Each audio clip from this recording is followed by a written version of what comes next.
Today we're going to be exploring the depths of the most mysterious and disturbing Destiny iceberg. In case any of you are unaware of how an iceberg works, it's a way of organizing knowledge based on how well known it is, with the common knowledge stuff being located at the top and the most obscure and hidden information being located at the bottom. By the time we sink to the level called the dark below at the very bottom, this stuff is so hidden that almost nobody knows it exists. Some of it is weird, some of it is illegal, and a lot of it is simply creepy and unsettling. You'll want to stick around to find out how much you actually know about Destiny as we delve into the depths of this 10-year franchise and its community.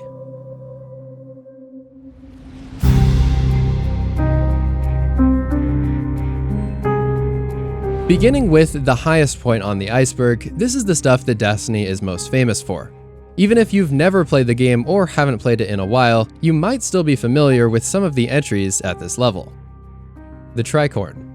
I'm sure you'll recognize this as the official logo of the Destiny franchise, but even today, the symbol itself remains quite a mystery. Nobody really knows what it means, and there is no obvious connection to anything inside of Bungie or the Destiny universe itself. One of the only times we actually see it is on the bottom of this guy's boot in the original opening cinematic, and we can see that he leaves the footprint of the symbol in the sand as he steps on Mars. Another in-game appearance is on the Speaker's robes, perhaps giving us a clue as to how it could relate to the Speaker's role in our story. Many have speculated that perhaps the different parts could be representing the 3 different classes or the 3 main races, and then the piece on the middle could be representing the Traveler. Another theory relates it to the appearance of a wolf looking straight forward, as the game does have quite a few connections to wolves. For example, Lupi in Alpha Lupi means wolves, and there are also many other motifs in Destiny's armor and lore from the Iron Lords. The most outlandish theory is that the logo is based on Master Chief's crotch armor from the Halo series, but this one is of course mostly a joke. The Prison of Elders announcements. From Psylocke the Defiled to the Overmind Minotaur, these voice lines from the Prison of Elders are some of the loudest and most memorable soundbites to ever come out of the Destiny franchise. Psylocke the Defiled thirsts for your light. Kexis the Betrayed. Dismantle minds, yes, or die. I hate Destiny, it's my favorite game. This phrase is jokingly used to sum up the sentiment of the overall Destiny community. It seems that many players both love and hate the game at exactly the same time, and others also go through phases of intense love and intense hate. You can easily find reviews that are speaking very negatively, but the person reviewing has thousands or even tens of thousands of hours in-game. This does happen in other gaming communities too, but Destiny players tend to take this to the extreme. Pass the orb. In one particular strike called the Corrupted, there is this ball that players need to pass between one another in order to charge it up. Famously, new players are extremely bad at doing this, and sometimes they're just completely unaware that you can even pass the ball to begin with. This has become a classic meme, and it's something that veteran players are eternally trying to teach the noobs of the Destiny universe. PlayStation exclusives. Bungie previously had this deal with PlayStation that required there to be PlayStation exclusive items in every release of the game, much to the disappointment of Xbox players. For example, literally all of the things you can see on screen right now were only available to people who just happened to be playing on that console. Fortunately, this deal eventually ended, and now every platform is on an even playing field. Weasel, broccoli, chicken, plum, guitar, and beaver. To the uninitiated, the previous list probably just sounds like a bunch of random words strung together. But to an experienced Destiny player, these will easily be recognized as error codes. Each code corresponds to a different reason for disconnection from the game, with some simply removing you to orbit and others booting you all the way out to the main menu. Searching up the error code in question can give you a more detailed explanation of the issue. For instance, error code Beaver appears when your console fails to connect to another player's console via the internet, and therefore is often caused by connection quality issues. Actually difficult exotic quests. Exotic quests have always been pretty involved and required players to go through several steps in order to acquire any given exotic, but nowadays these quests tend to be extremely easy. Anyone can acquire the exotics if they just put in a little bit of time. Back in the day though, this was certainly not the case. For example, the original Thorn quest in 2014 was notoriously difficult since it required players to earn 500 points with void damage in the Crucible. Each final blow would give 5 points, but each death would then subtract 2. So not only did this quest require you to get good at the Crucible, but it also forced you to use Void, something that not all players were accustomed to. To make matters worse, the Night Stalker subclass literally didn't exist yet, so if you just happened to be a hunter, then this quest would be super difficult to complete. Without having a Void subclass to look to, the only option was to use a limited selection of Void weapons to hopefully get the job done. After hours of grinding a difficult quest like this, most players need to take a break and grab some food. But instead of reaching for the junk food or the costly takeout or delivery apps, next time you should reach for Control. Control is a high-protein drink that is meant to replace or supplement your meals, making it the perfect solution for gamers looking to improve their eating habits. In addition to tasting amazing, Control has the perfect stats for optimal nutrition, as it is low in sugar and calories, high in fiber and protein, and also it has the perfect blend of nutrients to keep you feeling full and at the top of your game. These stats also make it excellent for weight loss in case you're looking to lose a couple of pounds. From cookies and cream to cinnamon toast, the drink Control flavors are delicious, but these meal replacement shakes aren't the only things they have to offer. If you're looking for a high-protein snack, they also have meal bars and cookies that are extra convenient and great for taking with you on the go. The newest flavor is the Black Ice Chocolate, and it is a collaboration with Rainbow Six Siege. You can go to the website by using the QR code on screen or the link in the description, and when you arrive, I'd recommend using the Bundle Builder, because the more things you bundle, the higher your discount will become. And then you can also stack my code SHADOW on top of all that for an additional 10% off. You're going to love the flavors, and Control will also help you take your nutrition game to the next level. So click my link below, scan the QR code, or head over to your local GNC store. Thanks to Control for being one of the coolest sponsors on my channel, and now it's time to continue with the Iceberg. The live events. Over Destiny's history, there have been a number of live events that have been praised by the community overall. Something kind of similar would happen in Destiny 1 when Bungie would tease the upcoming DLCs with an event like the Prowling Wolves, but in Destiny 2 these events became significantly more advanced. The first truly live event took place in 2020, where Guardians could visit the tower and watch the Almighty approach and eventually get destroyed by Rasputin 90 minutes later. Later that year, we were also able to access this awesome new area of the Last City, and there we observed as the Traveler healed itself. Right before the servers went offline for the launch of Beyond Light, we watched as the darkness encroached on the Sol system. These events are super cool, and Bungie has said that they enjoy doing them, but they also said they don't want to overdo them when the story doesn't warrant it. I agree it would get pretty annoying if they manufactured and forced some world-ending event to happen every few months. The 10-year plan. When Bungie signed a 10-year partnership with Activision at the start of Destiny, an ambitious 10-year plan came along with it. The goal was to release a new Destiny game every 2 years with large DLC expansion updates in between. As time went on, it became clear that this plan ultimately wasn't going to work, especially once Destiny 2 got delayed. It's crazy to think that we would actually be getting ready for Destiny 6 right now if things had gone according to plan. Interestingly, at one point a Bungie spokesperson came out and said that they didn't actually view it as a 10-year plan, but more so a 10-year contract with Activision. Challenges in social spaces. There are a variety of hidden challenges in social spaces that can reward you with special outcomes. Like for example, if you move these colored balls to these certain places in the tower, you'll set off celebratory fireworks and a massive traveler ball will appear. Strangely though, you can actually just go to these 3 locations and pull out your ghost instead of moving the balls, and for whatever reason, this tricks the game into completing the objectives.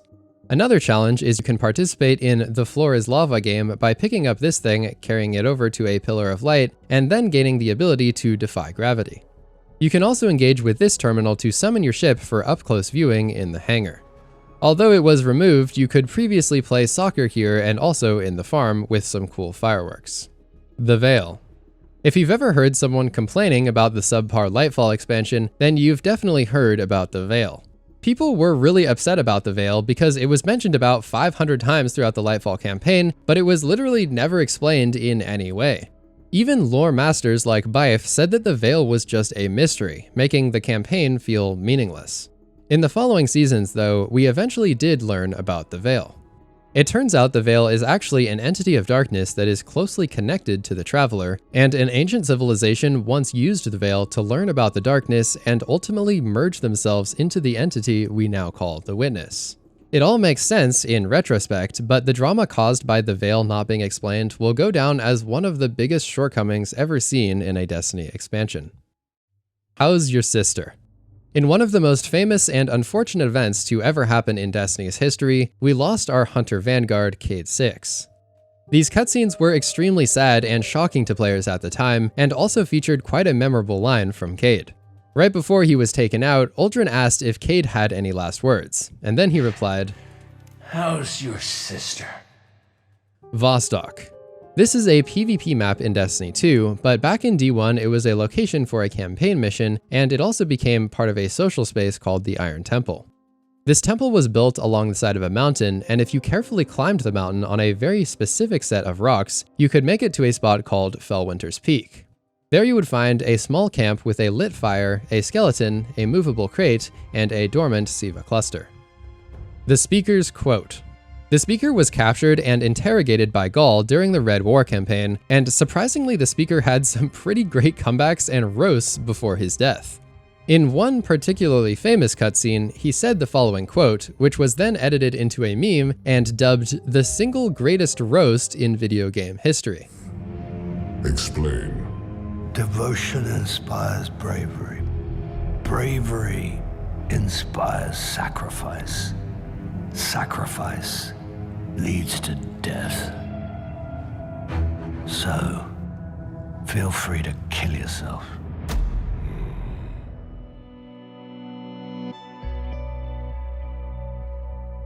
From here on out, things are going to step up a little bit as we progress into the surface of the water tier. Although this information is still fairly well known by long-time Destiny players, some newer players may not be familiar with it, and the knowledge is definitely less famous overall. The lawsuits. Bungie has been involved in a lot of very notable lawsuits that were covered extensively in the news, which is why this is so high up on the iceberg. For example, they've sued multiple cheat websites for tens of millions of dollars, they've sued players for harassing their staff, and one time they famously sued a YouTuber for $7.6 million after he filed 96 illegal copyright takedown notices on the Destiny community. We covered all of these in a video going over the history of Destiny controversies, which was pretty crazy, but suffice it to say there has been a lot of illegal stuff going on in the past few years. Excuse me. This refers to an amazing meme where the community wrote custom dialogue for Zavala. This was written for the time when the Cabal Empress Keitel proposed an alliance, and then she ordered Zavala to bow. In the actual game, Zavala simply replied with no, but in this community-written version, he begins with "excuse me," and then goes on an epic 60-second expletive-filled rant about how the Cabal have been getting annihilated by Guardians for the last 9 years. Lance Reddick, the late voice actor of Commander Zavala, read out this entire dialogue, and then various members of the community put it into a new version of the cutscene to make it seem realistic. It was absolutely hilarious and extremely popular in the community, with one of these recreations of the cutscene garnering nearly 1.7 million views. The Oryx debate. Ever since the raid was first introduced in 2015, the community has been engaged in a heated debate about the location of Oryx, the raid boss. Some people argue he's in the front of the room like a teacher in a classroom, while others argue he's actually in the back of the room because he is far away from the entrance. There have been countless metaphors and concepts presented on both sides, and it seems the community will never end this pointless and hilarious debate. The craftening. This refers to arguably the greatest and most influential glitch in Destiny's history. In late 2023, certain players started to realize that you could craft weapons with perks that absolutely were not meant to be craftable on those weapons. You would basically be blending two different types of weapons together in a way that was absolutely game-breaking. For example, you could craft an auto rifle that fired like a shotgun, making it unleash thousands of shells per minute and absolutely delete anything in the game. You could also just make your auto rifle unleash endless grenades and basically every other absurd combination you could possibly dream up. This glitch actually flew under the radar for a while, with only a few select players knowing of its existence. But right in time for a Trials weekend in September, the word began to spread on how to take advantage of this ridiculous cheese. Especially after Bungie clarified that nobody would be banned for exploiting this, Hundreds of thousands of players rushed to create the most overpowered weapons in the history of the game. Reissues and reskins. It's pretty common for video games to create reskins and similar looking items to save on development costs, and Destiny is no exception. Sometimes the reskins are done tastefully and there's some level of innovation, but other times not so much. Like, how many times have we seen this exact fusion rifle? Perhaps the most meme-worthy example, though, is the sheer number of reissues we've seen of the hung jury scout rifle. There have been 7 iterations of this weapon, and people have been making quite a few posts like, what kind of gamer are you? The prehistoric gamer, the retro gamer, or the old school gamer? Refer a friend. During the Taken King and Forsaken eras, Destiny launched 2 different Refer a Friend programs where existing players could recruit their friends to play the game and have both of them earn some special rewards. Unlike the traditional Refer a Friend programs in other games though, the Destiny program basically had a quest that you would need to progress together as a fire team. In Destiny 1, the quest would award 2 legendary emotes, a shader, sword, emblem, and sparrow. In Destiny 2, the reward was Borealis, an exclusive Borealis ornament, and an emblem, ship, and sparrow. Of course, we don't exactly have the analytics of the performance of these programs, but overall, I'd say that they were a really excellent idea. Destiny has always been difficult to approach when you're a total beginner, so having a friend who is incentivized to stick by your side and guide you through the quest sounds amazing. I also find it interesting that the 2 times we had these special programs also happened to be during the 2 best expansions of all time, and then the programs were simply discontinued after the expansions. It would probably be very beneficial to bring back some version of the Refer a Friend quest to the modern game, especially now that the Destiny universe has been around for so long and has grown so complex. In my recent video where I watched my friend try Destiny 2 for the first time, I got some first-hand experience of watching what it's really like to be a total beginner in this game. Based on this experience, I'd say that a Refer a Friend program could do wonders for getting new players into the game and making their experience better by providing them with a built-in friend and extra rewards. The Master Ives Mystery. Back in Destiny 1, Master Ives was the Cryptarch who would serve Guardians at the Reef. However, sometime during the events of Forsaken, he was mysteriously murdered and we had to investigate this during the following Festival of the Lost. Based on something that appeared to be a lost journal page of Master Ives, we concluded that the Fallen were responsible and we hunted down and eliminated Kickless, a Fallen captain. For the conclusion of this quest, we returned to Amanda Holiday, who gave us Master Ives' final engram, which decrypted into the Thunderlord exotic. While giving us this final engram though, Amanda seemed uncertain. She said that the Fallen had no apparent motive for murdering Ives, and she stated that this was probably part of a larger story of some kind. We never really got an explanation in the lore that might suggest a deeper conspiracy here, but some players do have a bit of a strange theory.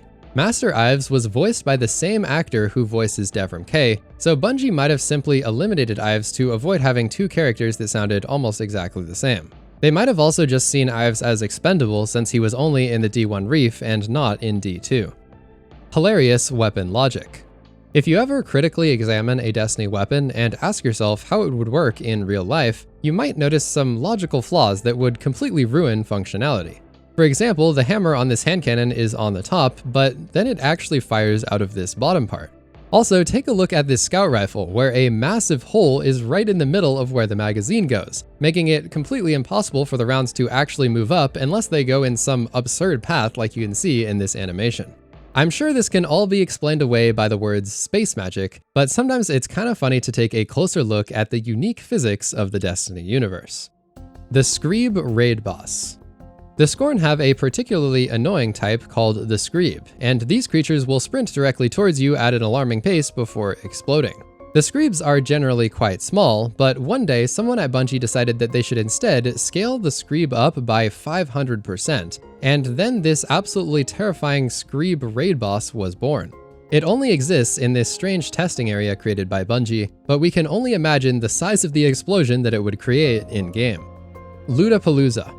In vanilla Destiny 2, there was a very strange event known as Lootapalooza. This all started out when players would have a small chance of getting a key if they had pledged allegiance to one of the factions and then they defeated Callus. At first, this was a total mystery. What could this strange key possibly be used for? A while later, one player discovered that the key could be used in the tower at various different monitors, and this would essentially trigger a massive public event within the social space for all players who were there with you. It would read, Cade 6 has dropped treasure chests in the tower. Have at 'em. You then had a few minutes to loot the chests, but if you climbed all the way up into the rafters of the hangar, you could loot this specific chest which contained a dance party key. This could be used to open another chest, start the music, and officially begin the dance party. Everyone in the tower would then come over to join the dance party and loot this chest, and although it could give pretty ordinary loot, it also did have a chance to reward legendaries and even exotics. We convert everything into a weapon. It has kind of become a meme at this point because it seems that wherever we go, we find stuff and then turn it into the next exotic weapon in our arsenal. For example, the bug inside Xenophage used to be a guardian, and at least some part of Zol's essence has been preserved within Whisper of the Worm. Colonel. There was once an ordinary looking chicken at the farm, but then Cade took a liking to her and named her Colonel. She actually became a valuable member of his team, distracting the Cabal for just long enough for Cade to drop in from above and take them out. Following Cade's death, Colonel was relocated to the tower to fill Cade's spot, and she looked very lonely and forgotten for some time. It seems that Bungie also forgot about her because she got completely buried in the snow that was added during the Dawning event, and you could only see her by clearing out all the snow in the area. Saint 14 keeps a bunch of pigeons, and it seems he also likes Colonel as he has now given her the title of Pigeon Lord.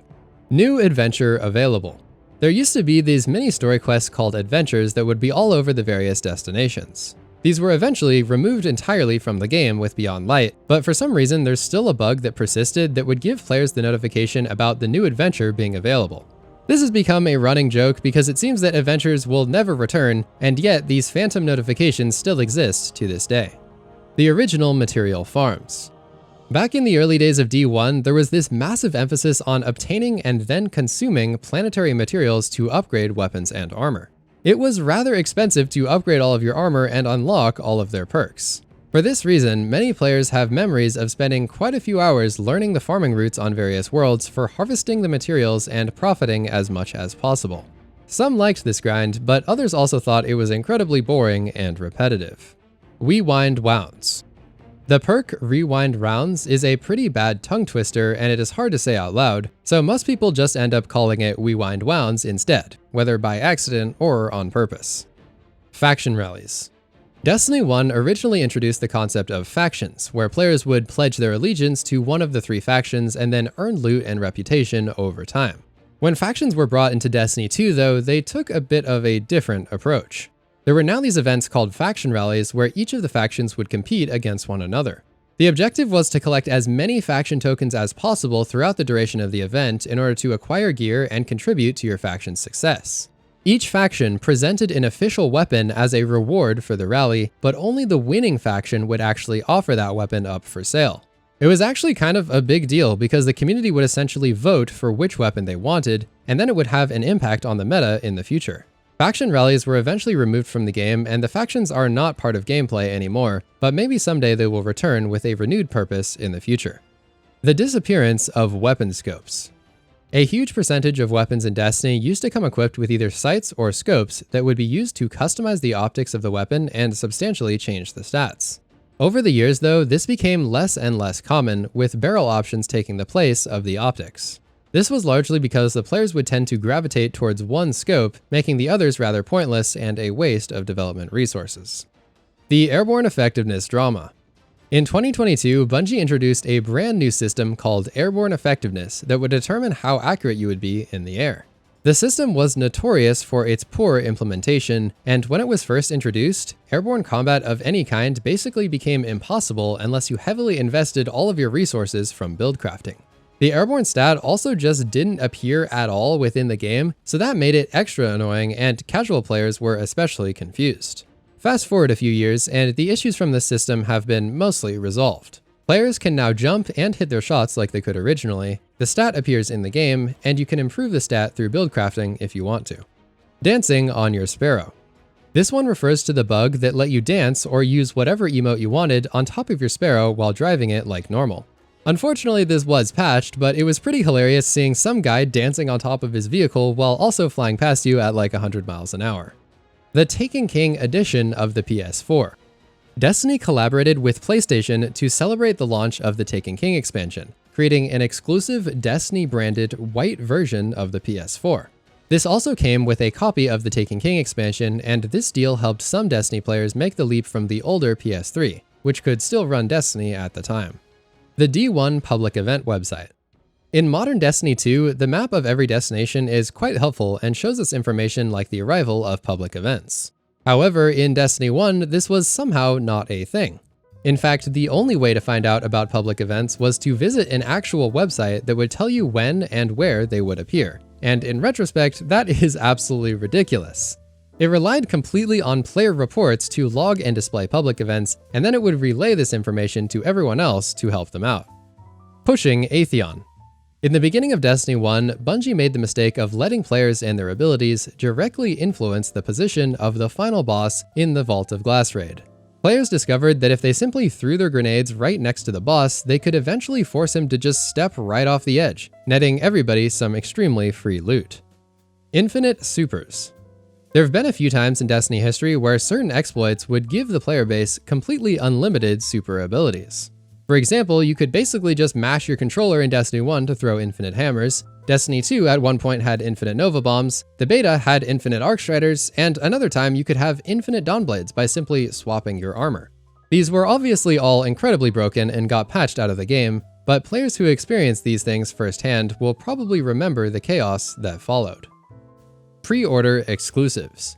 If you managed to pre-order a physical copy of Destiny 1 during 2014, specifically through GameStop, you'd get access to the exclusive Sparrow S10V.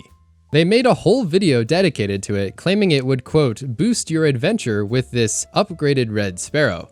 It also talked about better acceleration, higher top speed, and extra durability, but as it turns out, that could kind of be earned through gameplay anyways, and this Sparrow was only exclusive for a short period of time.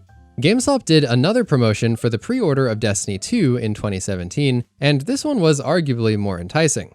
They offered a tiny collectible Cayde 6 figurine, which many players instantly fell in love with.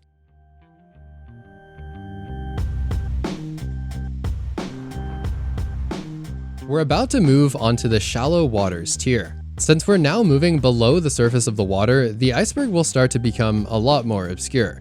If you're a dedicated Destiny player, you might still be familiar with these, but I'm certain that the deepest levels will truly put your knowledge to the test. We've still got a long way down to go. The 0.04% buff. In November 2015, Bungie unveiled some new patch notes for Destiny 1, and everyone was praising them. The upcoming patch was set to buff auto rifles and bring them back into the meta, slightly nerf rapid-fire pulse rifles, address the overpowered Sunbreaker subclass, and overall it was supposed to fix quite a few issues with the game. However, when the patch got implemented into the game the following month, Bungie announced that they had actually made an error. They said that the patch notes were accidentally super inaccurate. Players were really looking forward to the changes that were originally presented, so they were pretty upset to find that the actual changes were not even remotely close to the patch notes from the previous month. One change in particular really stood out. Instead of getting a 4% buff, rapid-fire auto rifles were instead getting a 0.04% buff.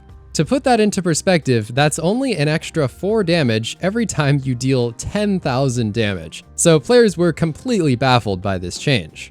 Datto was extremely confused as to how things could be off by 10x to 100x. A Bungie employee followed up with, "It was an extremely unfortunate typo, but the change was intentional." The overall community was just outraged by the downgrade of the patch notes, and the 0.04% auto rifle buff stood out as being particularly absurd and meaningless. It has since become a meme among the community, and people remember it as by far the most useless update of all time.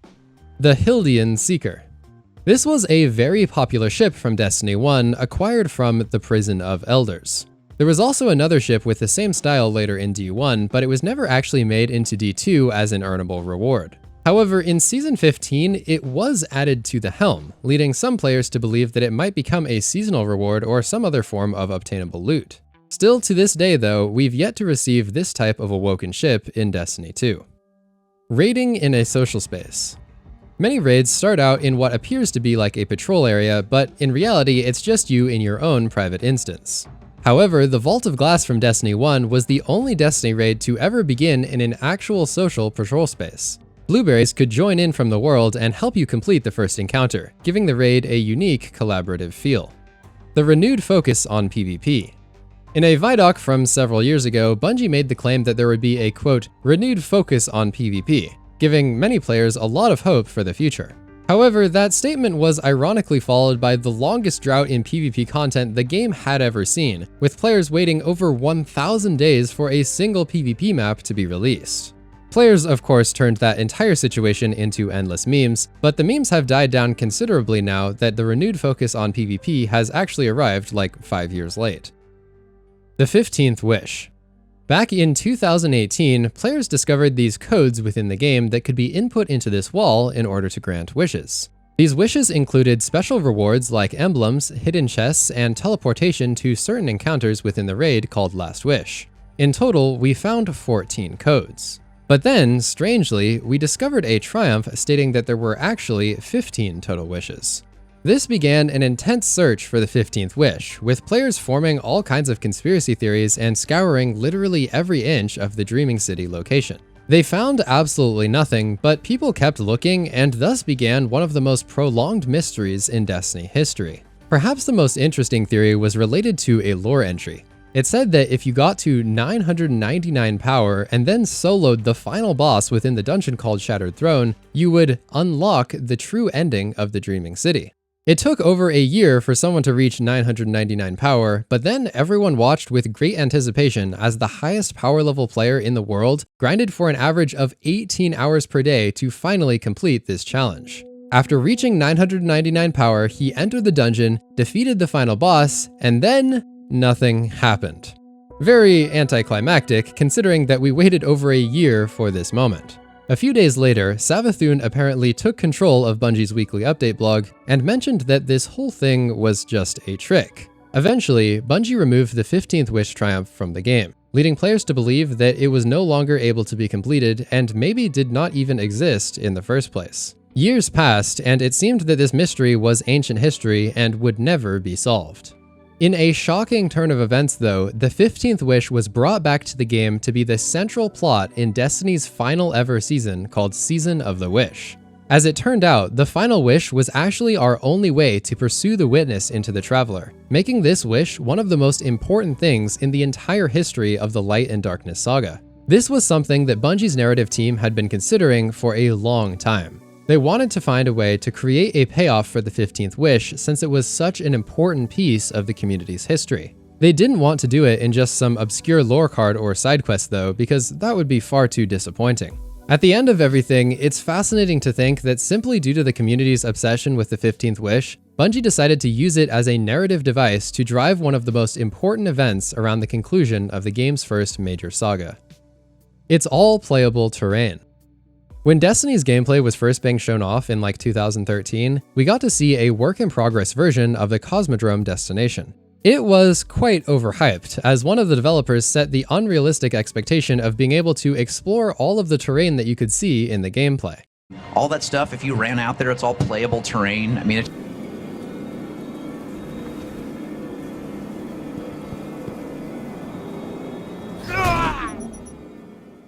The video you just watched was titled "The Most Disappointing Thing About Destiny," and with over 400,000 views, it's safe to say that others were also disappointed by not being able to truly explore Destiny like an open-world game. What is Zavala's first name? This totally reminds me of that meme where people ask about Obama's last name, but in this case, Destiny players were wondering about the official first name of Commander Zavala. Perhaps jokingly, Destiny the meme suggested, what if Zavala's first name is actually just Commander? Like, Commander isn't his rank, it's his legal first name. However, it seems that that idea was actually disproven in a lore tab of this ship, where it contains the sentence, "Here in the darkness, his title dropped away and he was just Zavala," meaning that Commander is indeed just a title.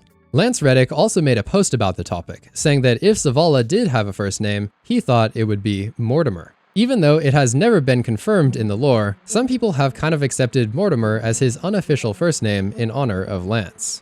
The Spirit Bloom Chest Conspiracy.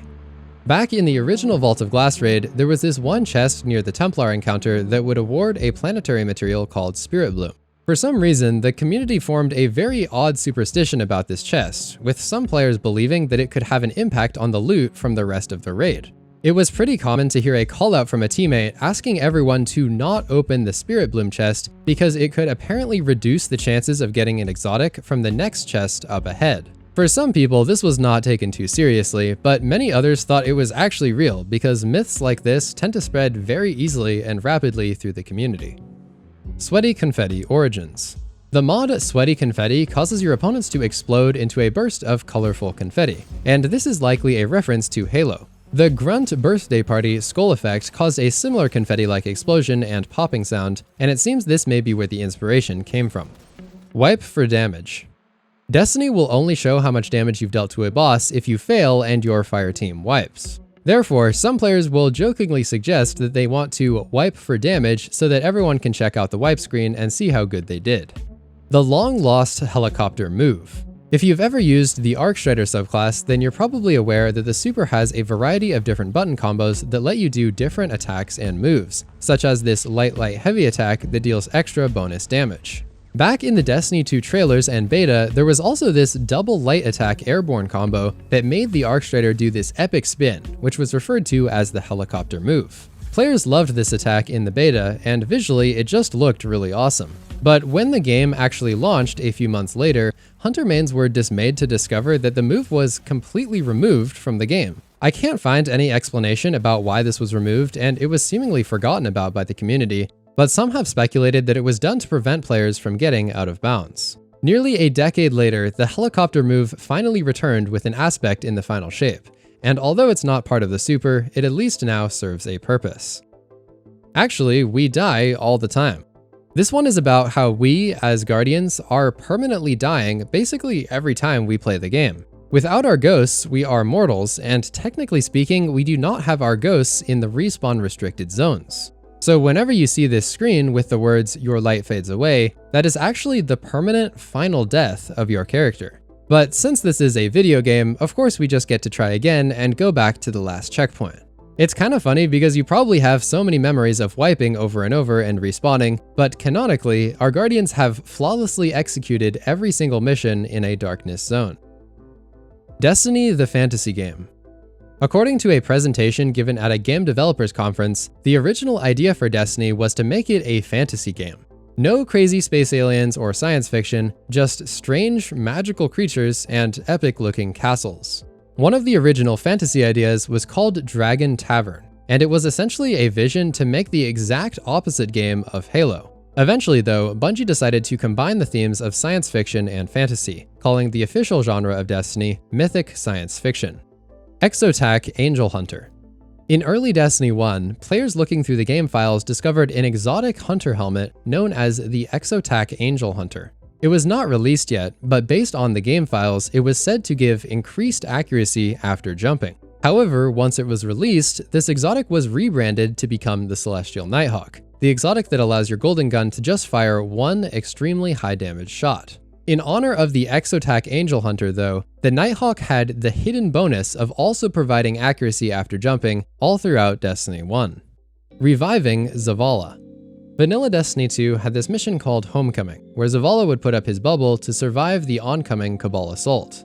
However, if you just stood by idly and let him get assaulted for a really long period of time, it was eventually possible for him to just be defeated by this attack. You could then go over and interact with his ghost in order to revive him. He would spawn back in and sometimes do a yell or look angry before just going back to business as usual. Player behavior is canon. The civilians from the last city have some very interesting perspectives and thoughts on Guardian behavior. One time, a news organization called City Herald did an investigation into what Guardians do when they aren't fighting, and they just kind of assumed that we would behave like other ordinary residents of the last city. But after actually observing our behavior, they wrote, "Readers, I was wrong. Guardians dance a lot more than we do. Sometimes they kind of dance at each other, if you know what I mean. I feel like I'm watching the Nature Channel." Ouch, really? The Nature Channel? There's also another example where random citizens of the last city took notes about Guardians pelting each other with snowballs and then yeeting themselves off the top of the tower. It seems that there would also need to be some kind of splash zone surrounding the tower because of all the falling Guardian bodies. It would obviously not be safe for regular citizens to inhabit the splash zone. Overall, I just love that our silly player behavior is official lore within the game. The Cabal play fantasy football.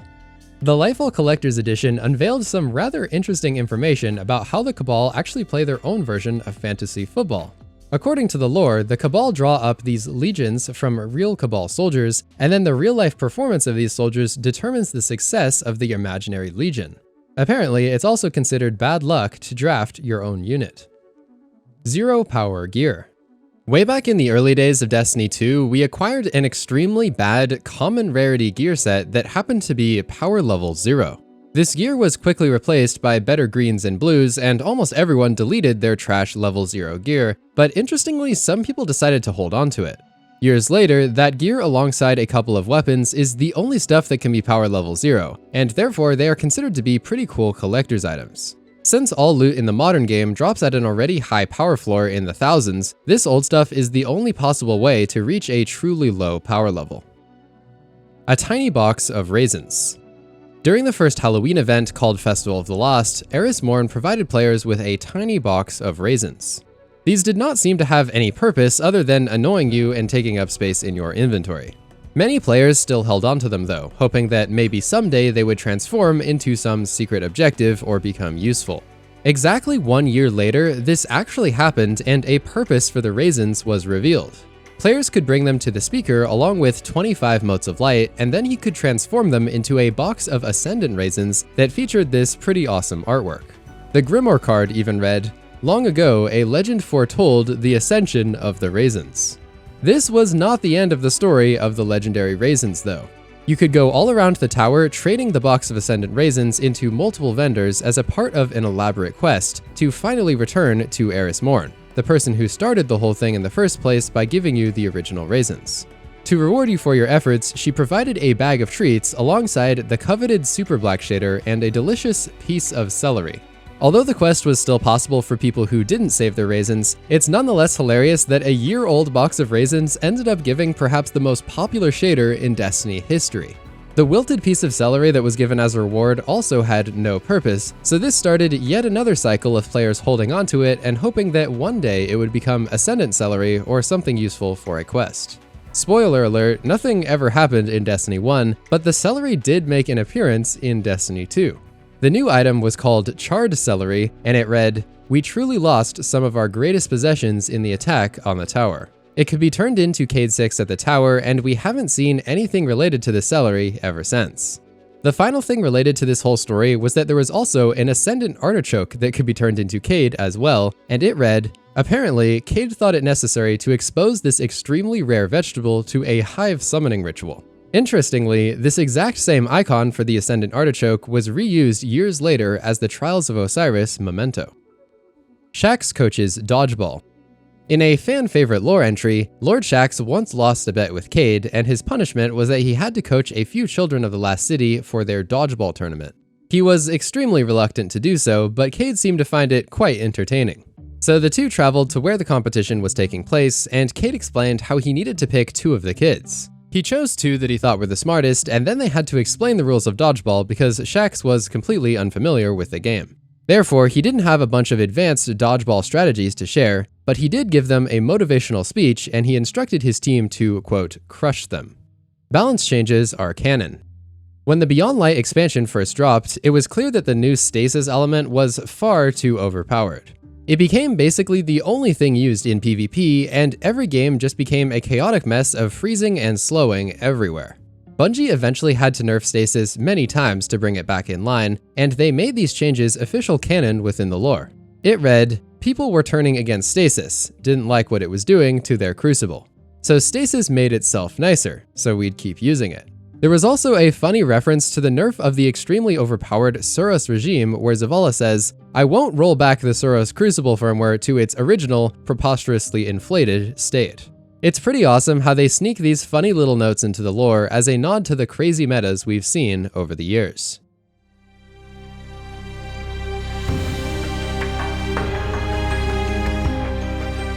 We are about to progress into the middle of the iceberg.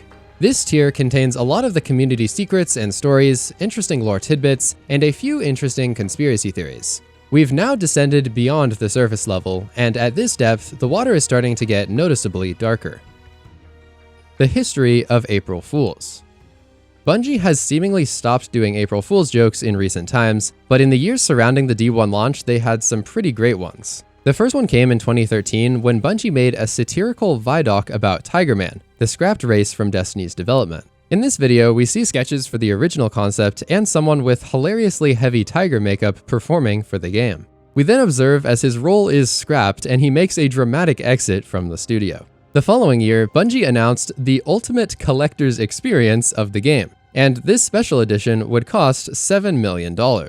This added cost came with some pretty cool perks though. Bungie promised to transform you into an Awoken or Exo like this, and then ship you off to Mars in real life to await the arrival of Destiny 1.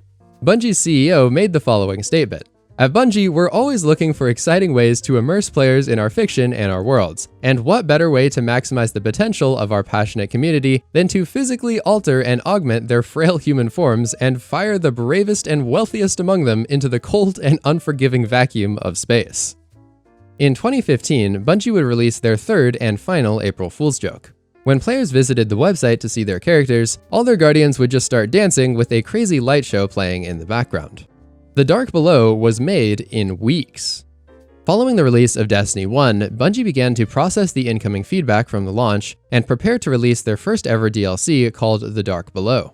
However, once the feedback was absorbed from the launch, Bungie leadership decided to completely reboot both The Dark Below and the subsequent expansion called House of Wolves. According to one person who worked at Bungie at the time, they completely scrapped the DLCs and therefore they had to crunch out The Dark Below in just 9 weeks, which kind of explains why they didn't address any of the big issues with the game as a whole. This was done in part to redesign all of the missions and respond to feedback, but also to remove all the Peter Dinklage voice lines from the story. Overall though, it's typical for game developers to be working on future content for months or even years before it releases, so it's just crazy that they managed to create an entire Destiny expansion in just 9 weeks in 2014. The Great RNG Conspiracy. Ever since the early days of Destiny 1, there has been this meme about new players being unusually lucky with their loot. Even today, you'll hear about how the guy doing his first run of the raid will get the exotic, but the other people on his team who are on their 100th attempt still don't have it. This has culminated into a big conspiracy about how loot in Destiny works in general, with some people believing that the new and returning players do actually receive more favorable odds. I mean, it kind of makes sense from a business perspective. Like if you really hook in the new and returning players with some good loot, they'll be more likely to stick around and continue playing the game. On the other side of the coin, if you keep denying the best loot from dedicated players, you already know that they're going to keep grinding in the hopes of finally getting their perfect roll or extra rare exotic. This is actually a tactic that is used very transparently in other games. Like for example, you've probably noticed a bunch of mobile game ads where they always mention how new players will get a big bonus upon signing up for the first time as a way to incentivize them to try it out.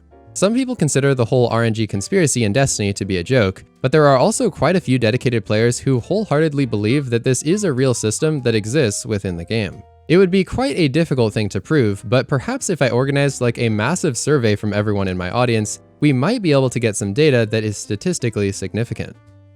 The original Destiny director. Anyone who has ever played this game knows that there's a big map where you can select your destinations and activities, but it wasn't always planned this way. In the first reveal of Destiny, we can see that there was originally the last city at the top, then a chapter of the story called Shores of Time, then a bounty, strike, raid, and faction wars, which was presumably PvP. It also makes me wonder if perhaps in this version of the game, the factions were fighting against each other, and which faction you joined determined which team you would be on. Another perplexing thing about this original menu is that the raid uses the logo that we now know as the Lost Sector logo with just a couple of adjustments, and the strike also has a quite similar logo. Overall though, this director is extremely simplistic and limiting, so I can see why they opted for the planetary map version instead. The character deletion scare of 2023. This all began when a Reddit user reported that their character was mysteriously deleted by no fault of their own. The deletion seems to be permanent, so the entire community was just scared to log in and risk losing their guardian. Following an investigation from Bungie, they were able to come up with a one-time fix to restore this person's character, but this was actually just the beginning. In the following days, more and more people started reporting that their characters were being deleted, and they were showing images and videos of missing guardians on their character screen. To address everyone's concerns, Bungie replied with the following statement: "Maintaining your characters and progress is our top priority." After kicking off a deep dive investigation of a very low number of reports of missing characters out of an abundance of caution, we are confident that no characters or progress were incorrectly lost by our systems. After all of that drama and concern about people deleting their characters, it turns out that they were just trying to farm attention on the internet. As you can see by my reply here, I was just pretty confused because I couldn't believe anyone would actually delete their characters and lie about it just for a few Twitter likes. But I guess some people thought it was worth it. Interesting translations. This entry refers to the fact that Destiny is sometimes inaccurately translated into other languages, often with the intent of comedic effect. For example, the perk Slideways gives you some buffs for sliding, but when you play the German version of the game, the perk is just called whoosh with an exclamation point. Why the console reticle is not centered. When you play Destiny on console, you might have noticed that the crosshairs are actually not in the center of your screen by default. This was actually a very deliberate design choice by Bungie, and as you can see here, the reticle is actually quite a bit below the true center of the screen. By doing this, the game forces players to look slightly more upward, thus showing more of the sky and landscape and less of the ground in their immediate vicinity. According to a presentation that was given about this topic, this gives the overall feeling of making the world larger and more expansive. Although everyone can now just adjust the reticle and put it in the true center of the screen if they want to, it's interesting to hear about the original thought process and reasoning behind it being off-center. Hashtag remove Eververse.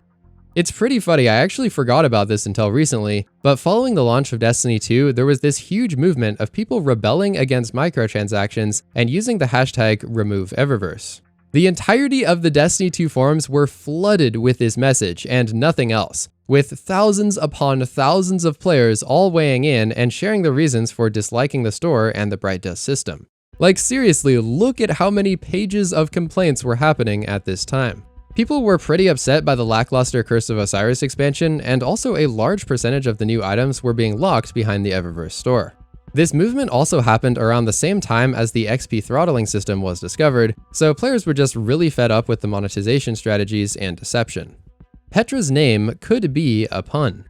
Some players have noticed that Petravenge sounds quite a bit like Pet Revenge, which also happens to tie into her plot quite a bit. However, this is almost certainly just a coincidence that was not at all intentional, even though it is rather interesting.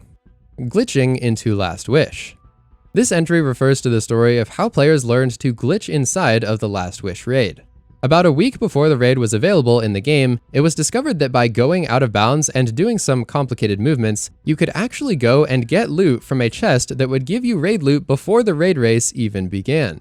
Players were flooding into the raid to collect their loot, and interestingly, it didn't even require you to own the Forsaken expansion.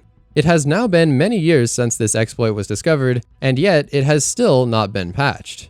Even as a free-to-play Guardian today, you can go claim some free Last Wish loot. Trevor.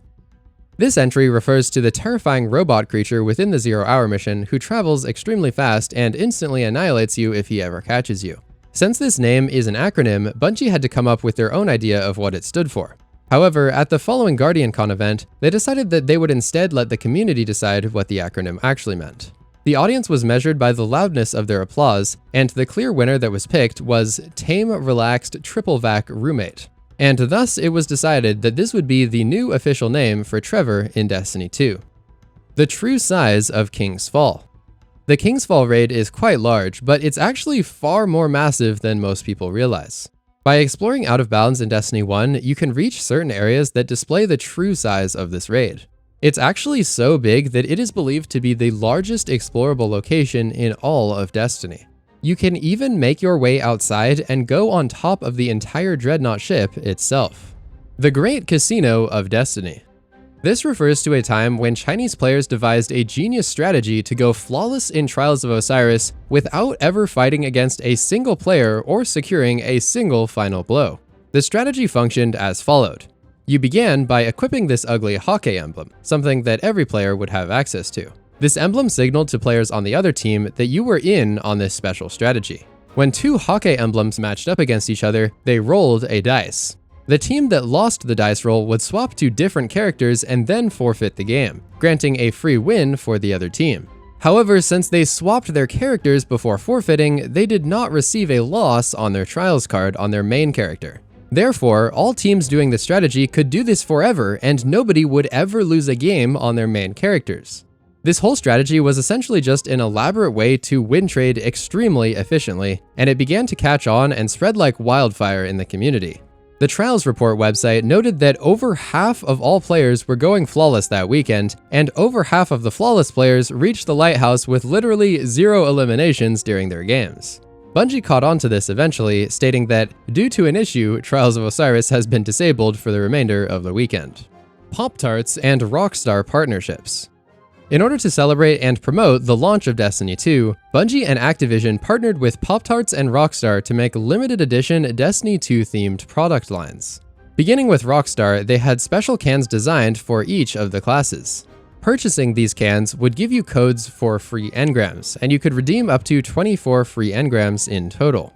These codes would also allow you to enter a drawing for more interesting prizes. Every day, they would draw a winner for a free copy of the game, which did cost $60 at the time. It was actually the limited edition of the game though, so it was technically more valuable. Each week, they would also draw a winner to receive a collector's edition of the game along with a free console. Finally, they also created 3 Destiny motorcycles that were given out as a grand prize, and it seems that there were only 3 of these ever created. They designed each of these to be inspired by a class from Destiny, so technically that means that each of these is actually one of a kind. The next year, they also created a unique Forsaken-inspired slingshot roadster that was fully street legal. Whoever won these vehicles, please DM me because I'd love to see what these actually look like in real life. Moving on to the Pop-Tarts promotion, this product line also included branding from each of the 3 classes with their logo and text reading Warlock Edition, for example.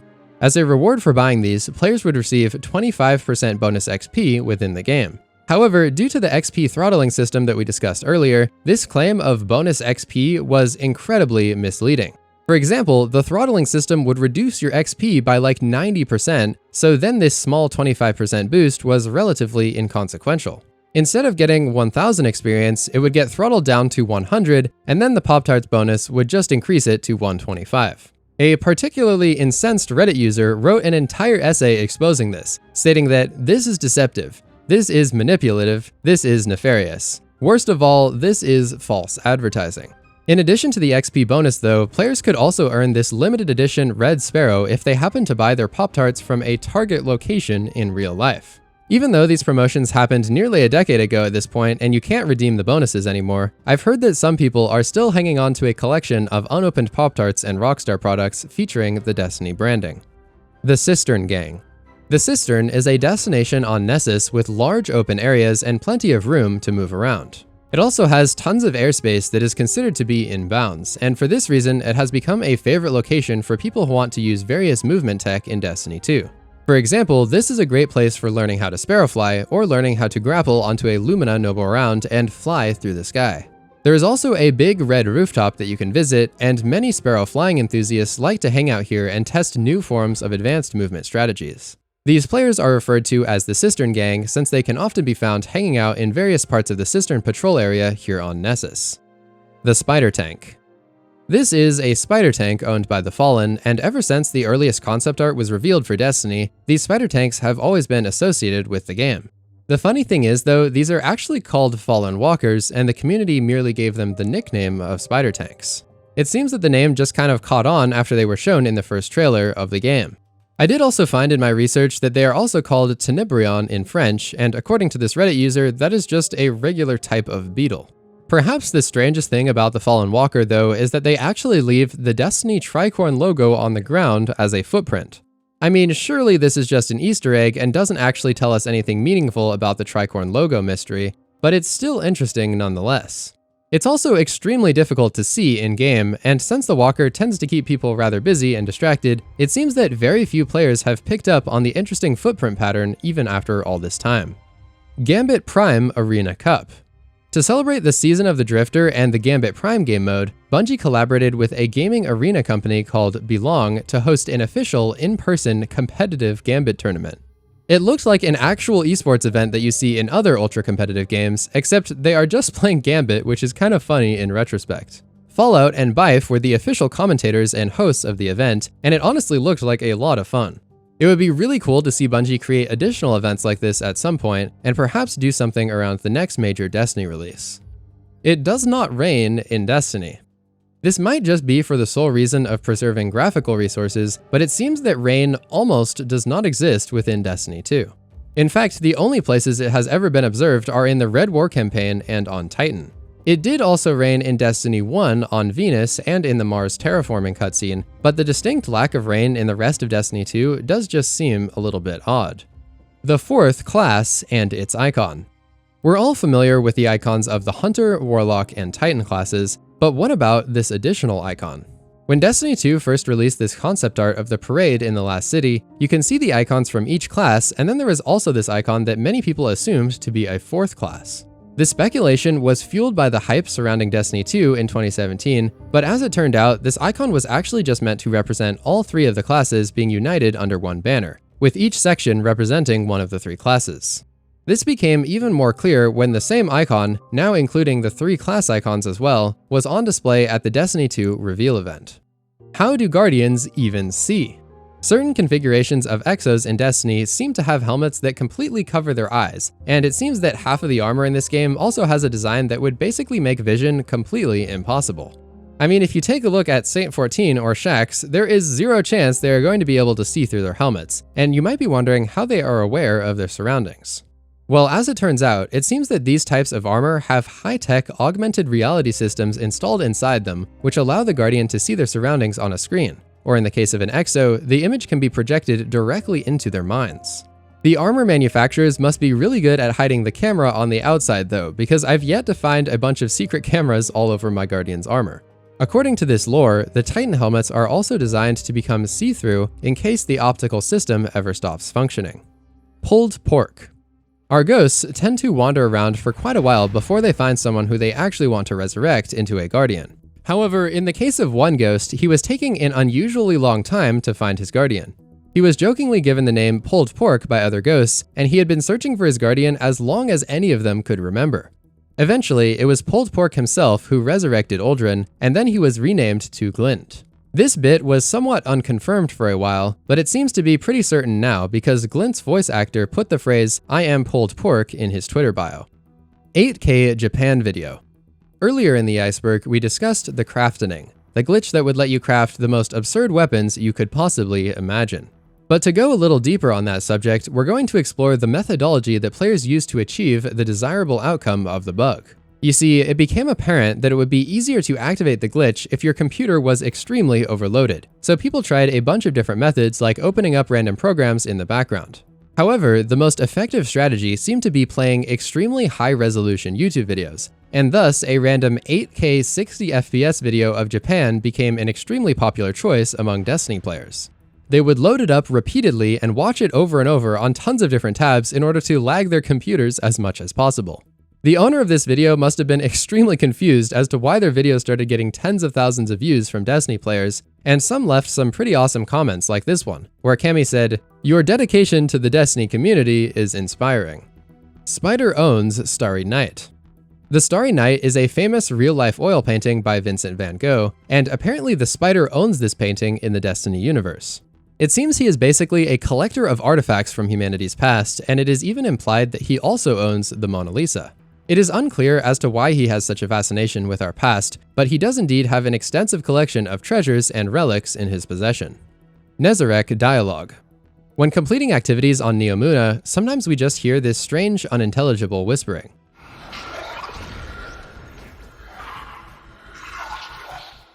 However, these whispers can actually be decoded if you equip the Nezarec's Whisper Glaive or the Nezarec Sin exotic helmet. This is obviously because the massive rabbit ears allow you to hear him.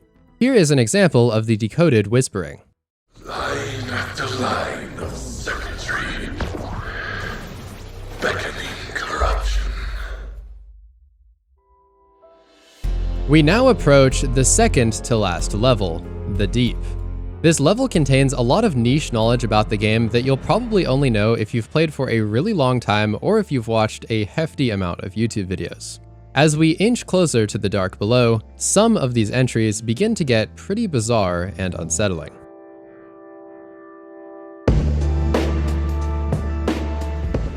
It's on Enceladus. Back in Forsaken, during the quest mission to acquire the Ace of Spades, we listened to Cade's audio logs where he left secret messages. In one message left for Petra, he said to tell Paladin Oran, "If the sun over Nessus escapes nebula cycle, evac labor after dawn, under solstice." The first two words, Paladin Oran, are actually just an awoken code phrase that indicates the rest of the word is a code, and in this case, it can be deciphered by taking the first letter of each word. These letters spell out, "It's on Enceladus." This one is quite a mystery because we don't really know what he is referring to that is on Enceladus. Enceladus is a moon of Saturn, and at the time, many people speculated that it would be the location of the Deepstone Crypt. However, that theory was obviously canned once we realized that it was actually on Europa, a moon of Jupiter. Although the following is a somewhat boring explanation of this whole situation, I believe that the truth is probably that the Deepstone Crypt was originally planned to be on Enceladus, and then they just switched it to Europa after recording this voice line. This is evidenced by the fact that there is Bungie Enceladus concept art that was later repurposed and used as inspiration for Europa. However, even if this is all true, the reference to Enceladus is still canon, meaning that Cade is telling us that there is something indeed there. His voice line was never retconned, and we may never know what actually does exist on Enceladus. Dragonflies are a mystery. It seems that nobody in the Destiny universe actually knows what a dragonfly looks like. The people appear to believe that it is some unusual creature that may or may not have existed in the past. If you read the flavor text on this helmet, it says, "Scholars disagree on whether the mythical dragonfly ever really existed." This is all rather strange though, because dragonflies do actually exist in the Destiny universe, and we could see them flying around on the Shores of Time Crucible map in Destiny 1. So I guess the conclusion here could be that since nobody knows what dragonflies look like, they are unable to recognize them, and therefore they came up with a new name for the actual dragonflies. This seems reasonable because after all, if you don't know what a dragonfly looks like, you would have a hard time identifying one. Glorbo. Glorbo is the name of a non-existent raid boss created with the goal of deceiving artificial intelligence. This actually started in the World of Warcraft community when players realized that conversations on Reddit were being scraped by artificial intelligence. The AI would constantly monitor Reddit, analyze it, and then regurgitate the information into trashy articles with the goal of extracting ad revenue. These articles were extremely low quality, very annoying, and were often factually incorrect. These websites were also pretending that the articles were written by humans and they credited real people, making the whole situation even more disgusting. In order to expose the AI, Reddit users started having a lot of conversations about the made-up boss named Glorbo, and the prank quickly started trending among players. Thinking that Glorbo was an extremely hot topic in the community, the AI started churning out tons of garbage articles like, "World of Warcraft players excited for Glorbo's introduction." When the Destiny community started to also see trashy AI articles pop up, we also began to troll the AI with Glorbo. We convinced it that Glorbo was some sort of secret powerful raid boss by creating posts like, "I just want to say the new Glorbo secret boss has been the best content I've played in a while." And sure enough, as soon as Glorbo started trending, the following post went up on an AI-generated website. Where to find Glorbo, the secret boss in Destiny 2. The Destiny 2 player community has recently discovered a strategy around Glorbo, the secret boss that's making waves. Players continued the Glorbo trolling with obvious factual errors and hilarious comments like, "Ever since we found the first secret boss, Glub Glub, back in Season of the Tokyo Drifter, there have been more hints that he had a brother." It seems that this trend started to get a bit over the top when players posted about deleting your character in order to make a sacrifice to Glorbo. Some extremely dense people must have actually fallen for this and complained to Bungie, because a few days later they tweeted out, "Sigh, I can't believe we have to say this, but please don't sacrifice your character in the name of Glorbo."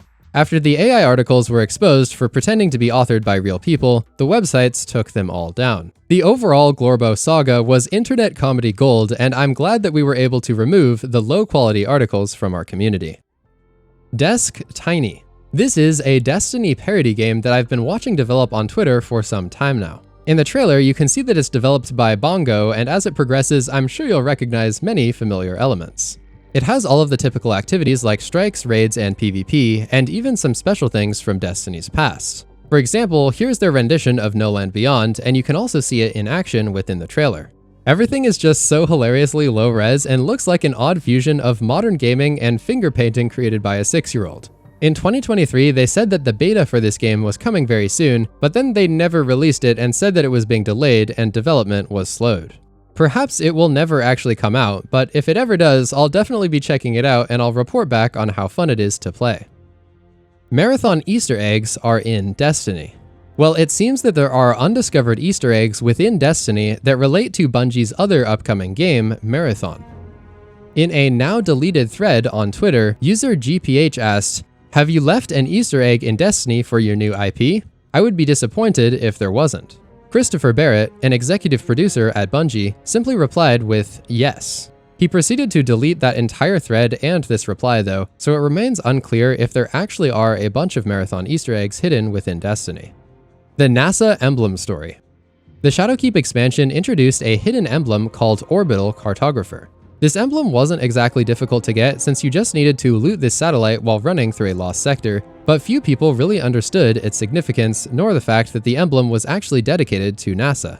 The emblem is based on a badge for the satellite called the Luna H-Map, which was scheduled to travel to the moon in 2021. Its mission was to search for water and then eventually crash land near the south pole of the moon after its mission was complete. The satellite where you loot the emblem in Destiny is indeed the same satellite that was launched in real life, giving a subtle nod to NASA and giving players a cool emblem at the same time. An article released during Shadowkeep called it a little tribute which helps make the game feel more grounded in reality. Funny enough though, this whole entire thing actually is not grounded in reality. Bungie created this Destiny content in 2019, and since the real mission wasn't scheduled until 2021, Bungie was just assuming that things would go as planned. However, part of the satellite failed, and therefore it actually never ended up crash landing on the moon, which is where they put it in the game. Instead, it has now ceased operations, and in 2023, it entered a stable orbit around the sun. Owl Sector Alternate Reality Game. This was an elaborate in-game puzzle that isn't really talked about nowadays, but it has an incredible story and led to the discovery of a brand new exotic. On September 15th, just 5 days before the launch of the Rise of Iron expansion, a player noticed that they had a mysterious buff on their character screen. It was called Splendor 2.6, and it seemed to be some kind of reputation and XP booster from an unknown source. After this was brought to the community's attention, everyone checked out their characters and many discovered that they also had various other similar buffs. After some investigation, it became clear that this was actually some sort of infection that could be transmitted from one player to another. The virus had a visual effect as well, and those who contracted it had strange particles floating around their heads. On the same day, Bungie launched a now deleted part of their website that was called the owlsector.bungie.net. This page on the website referenced the buffs that people were seeing, so at that point it became clear that this was all sort of some intentional in-game puzzle created by Bungie. The community got to work on analyzing the text on the website, and absolutely massive Reddit posts like this one were created to examine the evidence. Progress on the puzzle stalled out after a few days, but the next update would come after the launch of the Wrath of the Machine raid. Players noticed a web address that led to a networking simulation that created this huge code of unprocessed information. This was just completely baffling at first because there didn't seem to be any way to decipher this incoherent code of random letters and numbers. But upon further investigation, players started to realize that each person was seeing a different dataset based on their Bungie account information. After this was discovered, a massive collaborative community effort was organized to compile all of the different data. A website was created where players could contribute to it by sharing their own dataset with the group. Each part of the chain would lead to the construction of an image that looked like this, and the shapes on the sides needed to be matched up with another image that also had those shapes. Just like a huge jigsaw puzzle, aligning all of these small images would create a single, larger image. After combining over 250 of the smaller images, a larger image started to emerge. After combining even more, it became clear what this image was actually showing us. In the Wrath of the Machine raid, there was this one room with a big diamond-shaped structure, just like there was in the decoded image. Surrounding the diamond, there were also all of these cylindrical canisters that just so happened to line up exactly with the circles that we found in the puzzle. Since some of the circles were shaded in, players quickly understood that these ones in particular would correspond to activation platforms within the actual raid. After figuring out how to actually step on the right platforms to complete the code, the Great Diamond opened up to reveal a secret monitor and a secret chest, which would reward an exotic engram. This allowed players to finally bypass some lasers that were previously blocking off a part of the raid and reach a final chest. This chest would provide a SIVA engine, which turned out to be the start of an absolutely wild exotic quest. By repeatedly solving the puzzles within the SIVA engine in coordination with your fire team, and also by doing a bunch of other steps like beating the raid again, the quest was finally finished and it awarded players with the exotic Outbreak Prime. Even though it isn't talked about much anymore, this story remains one of the most technically complex but also coolest quests in Destiny history. As a community, hundreds of players had to come together and contribute valuable pieces of the puzzle so that we could finally make sense of the codes and get rewarded with one of the greatest exotics in Destiny 1. Participants also received this emblem to commemorate the overall Owl Sector event. As an interesting Easter egg, this emblem would also appear once again in the future. It is featured as a tiny badge on this Gerfalcon's ornament, and when you equip the correct shader, the same symbol clearly appears right in the middle of the chestplate itself. LeBron plays Destiny. Basketball players LeBron James and Paul George are Destiny fans, or at least were at some point in time. Paul George has been seen tweeting about Touch of Malice, and LeBron apparently played Destiny while on the road in preparation for the NBA Finals, which he won with the Cavaliers in 2016. He probably practiced for the big series within the basketball court of Oryx. The time of Destiny. Ever since the game came out, people have wondered about when Destiny actually takes place. It is known that the Traveler arrived in 2014 because the launch cinematic includes the words present day. However, the arrival of the Traveler was just the start of the Golden Age, not the start of our Guardian's story in the actual game. The time of our Guardian's story remained somewhat of a mystery until 2022, when the Witch Queen Collector's Edition lore revealed an interesting story about the oldest Guardian in existence. It covers a Guardian known as Sen Aret, who was apparently revived after being dead for over 13,000 years in a prehistoric cemetery. Since this cemetery also exists in real life and we know exactly how old it is, we can then use this information to extrapolate the actual date of Destiny's present-day story. The cemetery is 11,400 years old and Sen Aret is 13,000 years old, so when you do the math, it seems that the main Destiny story happens in about the year 3400. Of course, we don't know the 100% precise date of all of these events, but this is the most clear picture of our timeline that we've ever seen. The other intriguing part about Sen Aret being 13,000 years old is that this confirms ghosts can revive humans who lived in ancient times and not just humans who perished during the collapse. This confirmation gives even more credibility to that Lord Shakespeare theory that we talked about earlier, so you never know, it might just be true. The Dreadnought Glitch. Back when D2 was brand new, there was this extremely rare glitch where you would actually seem to travel to the Dreadnought, even though the Dreadnought was not actually a location that existed in Destiny 2. Interestingly, this would only happen when you joined a friend who happened to be on Titan. It was also strange that the whole Dreadnought fly-in cutscene existed in Destiny 2, even though it had no purpose. Over the years, we have seen the return of stuff like Cathedral of Dusk, which now provides an actual reason to have the Dreadnought orbit screen, but it's still rather perplexing that this was a thing in vanilla Destiny 2. The Tessellation Prismatic Theory. This refers to the theory that Prismatic was always planned to come out in the final shape, but Bungie simply decided to not show it to the public when they revealed the expansion in August 2023. The tessellation is made of a bunch of shards of various colors, and these shards are all based on different elements. The shards also glow depending on which subclass you're using, so for example, if you consume a Void Grenade, it will glow purple. You might have also noticed that there are pink shards, and pink is the predominant color of the Prismatic subclass.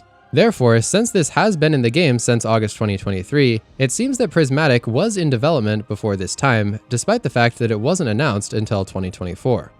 The Mysteries of the Nine. The Nine are a very strange group of enemies that are largely unexplained in the Destiny universe. It seems that they are beings of immense power and they are constantly referenced throughout the game, but ultimately we just know almost nothing about them. They are said to control a realm called Unknown Space, which we also know basically nothing about. What we do know is that the Nine are comprised of dark matter and they are essentially independent of the life that exists on the planets within our solar system. It seems that they care quite a bit about the planets and life for their own self-preservation, but other than that, much about the Nine, what they are doing, and why they are doing it remains a mystery. Kek armor. This entry is about the time Bungie put an actual hate symbol on a piece of Destiny 2 armor called Road Complex AA1. The Kek design on the shoulder area of this gauntlet had a remarkable similarity to a white nationalist symbol, which was obviously quite problematic. People quickly picked up on this, spreading the news all over social media. Although the word Kek was originally an in-game translation of LOL in World of Warcraft, the term was hijacked by a hate group, giving it a completely different meaning. Bungie explained that their teams had explored the connection to the former, rather innocuous meaning, and had not realized the connection to the latter, problematic meaning. They said that this was an unintentional coincidence and claimed that the armor was inspired by real-life art and a variety of other icons, typefaces, and designs. To their credit, they did act quickly to address the problem, saying, "It has come to our attention that a gauntlet in Destiny 2 shares elements with a hate symbol. It is not intentional." Additionally, as an immediate response, we extended our planned maintenance window to remove the element from the armor piece itself. Edis the Hidden. This is a reference to how Eris Morn was originally called Edis the Hidden while the Dark Below was still in production.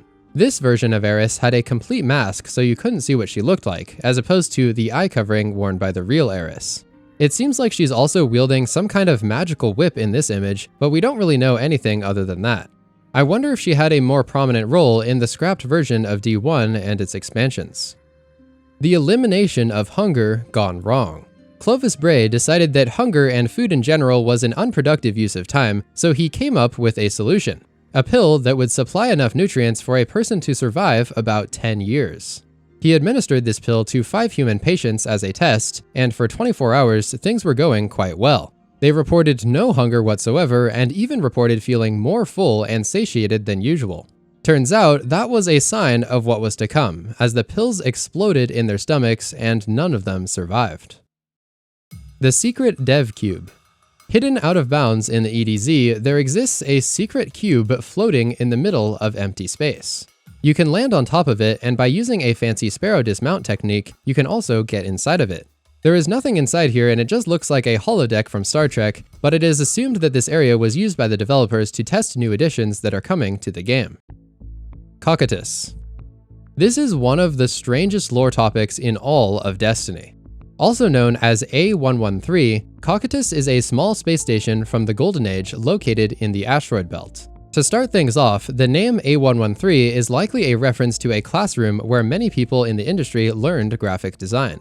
It has become a trend for them to sneak A113 into various media, and it appears in several Disney films and basically every Pixar movie ever created. Back on the topic of Destiny though, this otherwise unremarkable space station is significant because it contains 3 so-called keyholes, or portals that lead to another dimension. Anyone who enters these portals is driven permanently insane.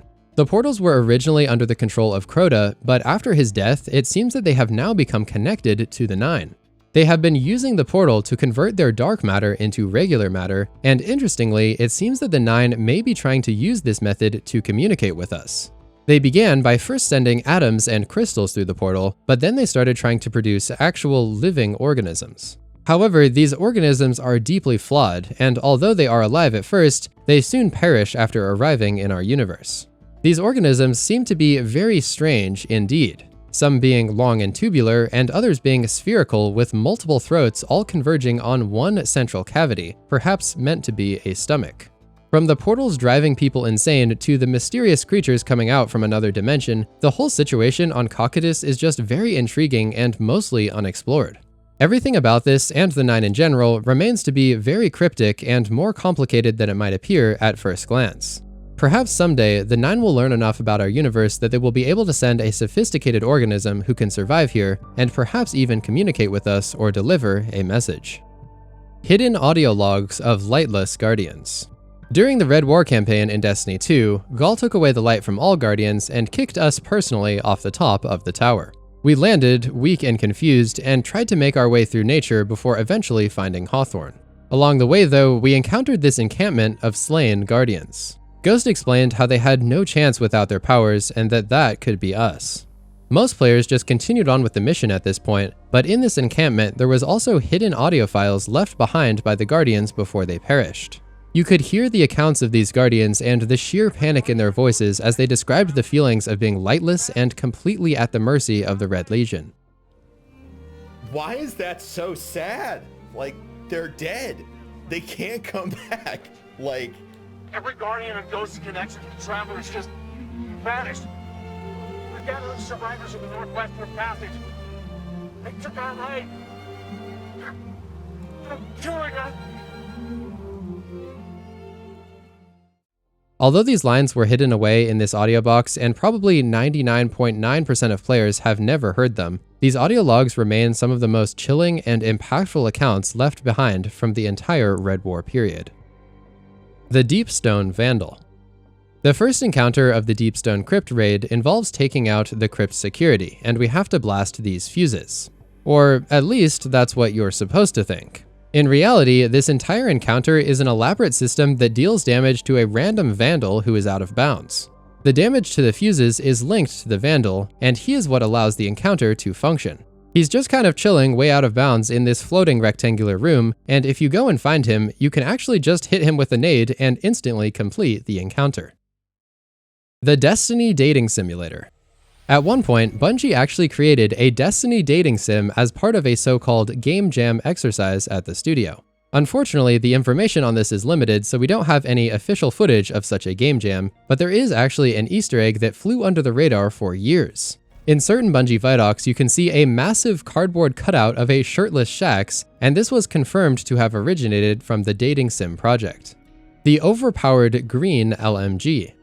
In Destiny 1, there was an uncommon green rarity LMG that everyone overlooked, but it was actually quite overpowered in the Crucible. The Xerxes C could roll with Focused Fire, a perk that is basically an exotic perk by Destiny 2 standards. Not to be confused with Focused Fury, the Focused Fire perk could massively increase the damage while aiming down sights, and this perk is actually found on Suros Regime. This was so busted on the LMG that it made it deal 97 damage per hit, allowing you to defeat Guardians in just 2 or 3 shots. Since it was also very ammo efficient, you'd be able to get multiple team wipes with just a single heavy pickup while using this. If I could travel back in time to D1, I would be maining this thing in literally all of my games, but unfortunately I had no idea it existed at the time. We are now moving on to the final level, the Dark Below. If you know about any of the entries in the bottom level, you are likely in the top 1% most dedicated and knowledgeable Destiny players. Very little light can penetrate this deep into the water, and at this level, it's almost pitch black.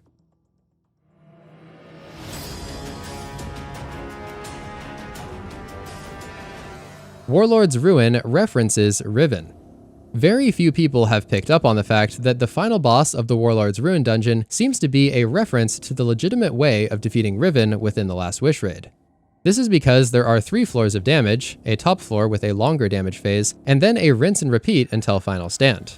Based on just that information, I suppose it could be a coincidence, but what really cements this idea of it being a reference is the taken eyes that you'll see on the top floor of the encounter. If you look closely, you may recognize that these eyes are the same exact pattern as the eyes of Riven. Locking in. Prior to the launch of Destiny 1, there was this strange system where you could, quote, lock in your subclass customization, preventing it from ever being changed in order to get certain bonuses. Like you would be unable to swap out any of your abilities like your jump ability, but you would get bonuses like mobility as a result of doing this. You would then get a new blank subclass that you could slowly unlock again and choose new abilities. Bungie decided to scrap this system before we actually got to use it, and that's why nobody really knows that it ever existed, but I'm glad that they allowed us to continue having customization and max stats without being forced to lock anything in and suffer for added bonuses. Sending the Traveler to space in real life. In perhaps the most unique promotion ever done for Destiny 1, fellow YouTuber More Console partnered with Activision to send a replica of the Traveler high into Earth's atmosphere. They set out into a big open field and began assembling the tech and cameras required to perform the stunt. When everything was ready, they attached it all to a weather balloon and sent the Traveler up through the clouds and watched it ascend. It eventually reached a final altitude of over 107,000 feet, and it was so high that you could even see the curvature of the Earth. The whole video is extremely reminiscent of this cutscene we would see over 8 years later, when the Traveler left the last city and went to orbit in preparation for the Lightfall expansion. Strange creatures on an ice planet. During the Red War, Drifter and his crew discovered a strange exoplanet that was repulsing light, and naturally they were intrigued. They discovered tons of these dark, gooey, and vacuous creatures with no heads that were repressing the light. Some were trapped in icy prisons, while others just roamed around the planet with Drifter and his crew. Stranded alone on this world, they were repeatedly dying to the cold hundreds of thousands of times, and eventually when Gull put his cage on the Traveler and took away the light, everyone in the crew except for Drifter died their final death. We never really got an explanation of what these strange, gooey creatures actually were. Some players have speculated that they could be the mysterious Aphelion, but at least for now, they remain shrouded in mystery. Secret message hidden in the UI. In the current version of Destiny 2, there is actually a secret message hidden in plain sight, and you've probably been seeing it every day without even knowing it. These little dots on the side of the director are secretly binary code that can be translated into English. The empty dots are zeros and the filled-in dots are ones, and if you decode this, it turns out to be a tribute to a developer who passed away. He worked on the user interface for the game, so it's pretty awesome that his name is now shown whenever anyone accesses their director menu. The Shaft. Alright, we are diving real deep into the Bungie lore for this one. Apparently there was, and perhaps still is, a piece of PVC pipe that has been inscribed with the words, "The Shaft." It is said that this was given to certain developers who were assigned particularly difficult tasks, and then people would say that they had been given the shaft. Cade 6 Feet Under. This extremely clever phrase is actually the name of some mysterious game files inside of Destiny 2. Players discovered a total of 5 files with the name Cade 6 Feet Under, but nobody knows what these files could actually do or what they might mean. Perhaps it could lead to a quest or something, but the files were discovered years ago, and so far there hasn't been any resolution. The age of these files also makes it incredibly unlikely that they have anything to do with the final shape, so perhaps this one will just remain forever unsolved. We have never seen a Vex combat soldier. This entry is about the idea that we have only fought against Vex who were not built for combat, and therefore we have never actually seen a Vex combat soldier. This is rather concerning, considering that the Vex we know of are already quite powerful. Something that really supports this idea is that when we are playing the Menagerie, we could sometimes hear Callus say, "The mightiest Vex you have felled are but farmers, engineers, and managers." It's basically like we've been fighting against the worker unit Vex who are basically just using their welding torches on us. The Wyverns do seem to be much more of a combat unit though, so perhaps the true Vex that are meant for battle are more similar to them. If I had to take a guess though, I'd say that we will learn quite a bit more about the actual units of the Vex in the future. Destiny sound effects hidden in music. In the song Contact by Logic, you can clearly hear a few of the super activation sounds from the Destiny universe. In particular, the Golden Gun, Storm Trance, and Nova Bomb sounds can be distinctly heard starting at about the 1 minute and 25 second mark. Unfortunately, I can't play the song here for fear of getting demonetized by the copyright system, but Logic did actually cite Destiny as a reference for his album, making it very likely that these are indeed Destiny sound effects within the music. The official unit of clowns. Whenever your Guardian encounters some enemies within the game, the enemy AI will analyze your character in order to determine how to respond. Like for instance, I'm sure you've noticed that they behave differently when you're using various different weapons, and they might try to dodge to the side if you throw a grenade. The enemies do this in part by calculating how scary they consider your Guardian to be, and then they factor that into their decision process. According to Tom Farnsworth here on Twitter, the official unit of scariness is clowns. The more clowns you have, the scarier you are. To give a real-world example, when you're wielding a rocket launcher, the enemies might measure you at a scariness factor of 8 clowns. The true original voice actor for our Ghost.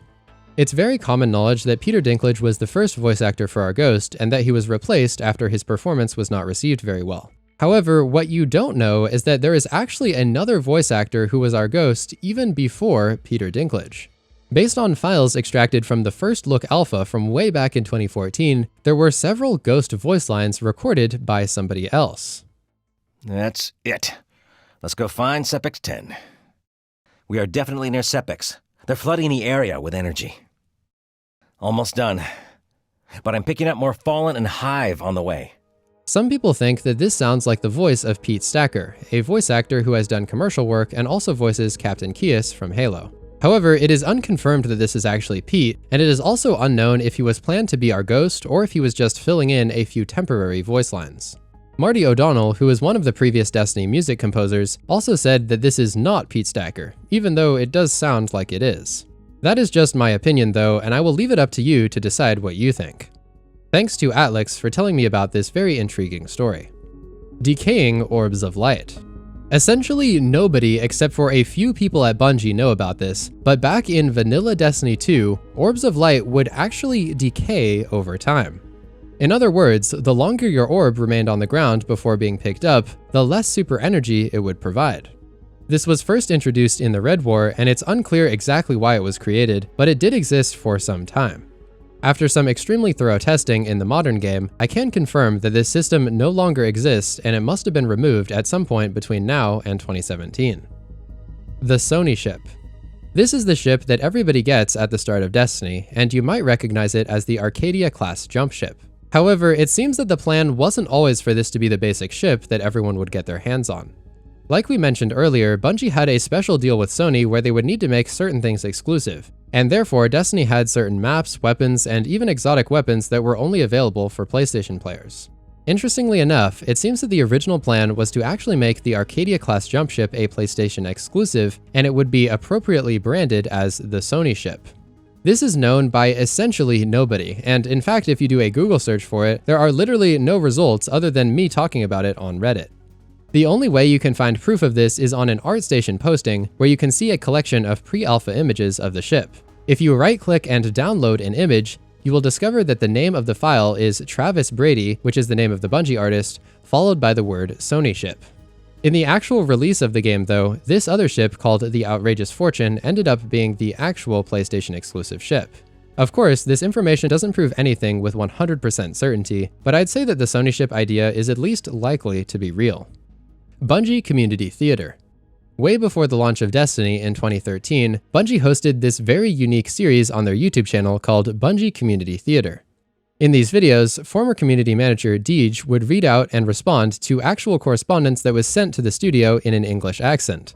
And by that, I mean actual written physical letters. It was pretty funny because people kept sending these letters complaining about Halo or saying that their disc wouldn't work in their console or something, but at that time, Bungie was no longer developing Halo and had handed it over to 343. A prominent character in these videos was also a stuffed tiger, and even though people didn't know about it at the time, this was clearly representing Destiny's codename, Project Tiger. The videos and the set were actually very highly produced, and they even had a whole holiday-themed rendition of it around the end of 2013. The series ended up being short-lived at only 3 episodes, but it was a fun format that only true OG fans will remember. The Moving Titan Bubble. In all playable versions of all Destiny games so far, the Titan Bubble is a completely stationary super. The Titan extends his arms and summons a huge protective bubble that lasts a brief time and then expires. However, there is concrete evidence that the Titan Bubble was originally meant to be movable, and that Titans could just cast it and then move around, all while being completely immune to damage. In this footage from an early D1 Crucible trailer, we can actually see all of this in action, where a Titan summons a smaller version of a bubble and then proceeds to move around with the bubble following him.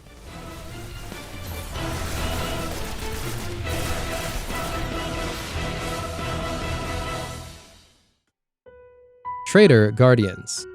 There have been a few times where Turncoat or Traitor Guardians have been teased in the lore. Dating all the way back to the House of Wolves, this idea has been mentioned, but never became a huge focus, and the lore was always rather obscure.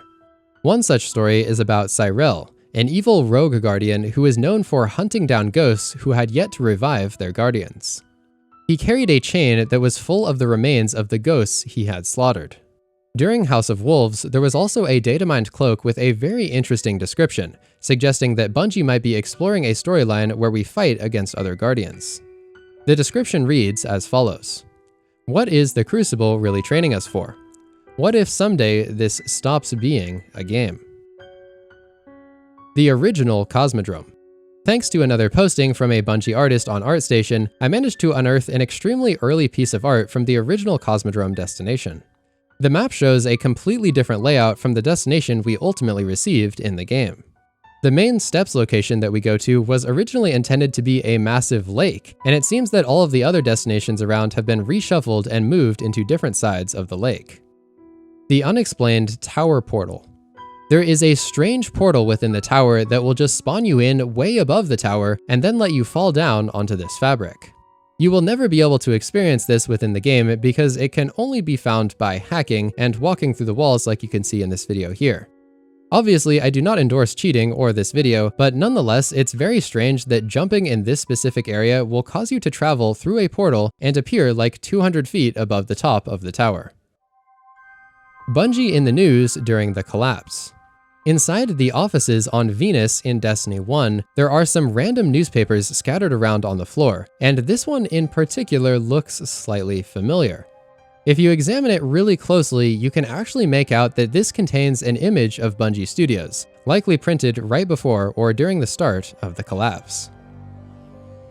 The secret abilities of sliding. Sliding is a pretty common thing to do in PvP, but 99.9% of players don't actually understand a certain mechanic that can sometimes make sliding incredibly overpowered. To address the obvious, sliding can be a great way to be more evasive and move in an unpredictable way around the map. The part that most people don't know, however, is that sliding can actually let you effectively shoot through the floor and defeat your opponents before they can even see you. This is because when you slide, it makes your Guardian go really low to the ground, but your camera actually doesn't go all the way down to where your Guardian's body is. Take a look at this example where I was coaching one of my Patreon students. As you can see, I slide out like this and take the shot, but from their perspective, I just shot through the floor and they never even saw me. Anytime there is map geometry that allows you to take advantage of this, it's easily the most overpowered strategy that you can employ. Even if you're playing against an aimbot, it will be completely impossible for them to counter you. Aramis doesn't actually exist. This entry relates to a pretty hilarious oversight where Bungie used incorrect information on a fan-made website to create a very influential character in the Destiny universe named Aramis. This all started in Destiny 1 because Varix had a voice line talking about Vikris, the ship stealer, and now we have Vikris, the ship stealer. But somebody in the community misheard the voice line as Aramis, the ship stealer. They wrote this incorrect information into the Destiny Wikipedia website. Years later, someone at Bungie was using this fan-made wiki article, and they stumbled across this erroneous reference to Aramis, the ship stealer. Not knowing that the reference was misheard, they created Aramis and made her into a character within the game, even though she actually never existed in the first place. The wiki eventually realized they had made a mistake, and the website corrected the reference to Aramis the ship stealer, changing it to the actual voice line of Vikris the ship stealer. The result is that there are now two different canonical ship stealers in the Destiny universe, and despite being a total accident, Aramis has become the main antagonist for Beyond Light and multiple Destiny seasons in the past few years. Ling Ling. Alright, this one is extremely disturbing, and the place where I found it even has a warning that says content on this page may be unsuitable for public viewing. I'm going to reiterate that here and also add a trigger warning for dead animals, so if you want to skip this entry, you can go to the timestamp on screen. So now that you've been warned, Ling Ling is Bungie Studios' dog. But this dog is not alive, and actually Ling Ling is just the head of a dog. The head was literally stored inside a jar at Bungie Studios, and they filled it with formaldehyde in order to preserve it. You might think that this is a joke, and at one point I also thought it was just too disgusting to be real, but no, this thing actually does exist. This was not very easy to find, but I actually managed to unearth a very deleted Bungie Vidoc video where they discuss Ling Ling. Ling Ling is a severed dog's head in a jar. Of all the Chicago traditions we should have left behind. Other people just run away or barf. But Ling Ling's head, if you have faith, it's going to help us dominate. You want to dominate? Try this puppy. Allegedly, it originated from an employee who had a medical student as his roommate, and he was working on the dog as his homework. But then the roommate moved out, left Ling Ling behind, and somehow it then became a prized possession of Bungie Studios. It became even more legendary in the studio when they discovered that it had 7 hairs on its head. When Bungie relocated from Chicago to Washington State, Ling Ling's head was lost during the move. Posters were created for the quote, missing dog head, and there are even multiple Halo Easter eggs such as this one, where a sign contains a picture of the dog and the message, "Are you finding Ling Ling's head?" It seems that Ling Ling was lost for some time, but was eventually recovered. On Bungie's 7-step world domination plan, you can see that step number 5 is to recover Ling Ling, and the step has been checked off. There was also an official webpage on Bungie's website containing information about Ling Ling, but it has since been deleted for obvious reasons. However, here is what it originally said. Ling Ling, dog's head in a jar, has mystical significance, but it's too nasty to think about, especially if you think about opening the jar and drinking the head water down in one mighty draft. I cannot find any information about the current whereabouts of Ling Ling, and although it may still be hidden somewhere in Bungie's offices, it seems to either be very hidden or no longer located there. Suffice it to say, a dog's head from 20 years ago certainly would not fit in with the corporate workplace environment that exists there today. This is probably the most vile thing I'll ever cover on this channel, but there you go. You now know the story of Ling Ling. This is one of the longest projects I've ever created, and it took hundreds of hours of work. Like the video if you enjoyed, and thank you so much for joining me on this journey into the depths of the Destiny Iceberg. Thank you again to our sponsor Control, and make sure to check them out with the link below.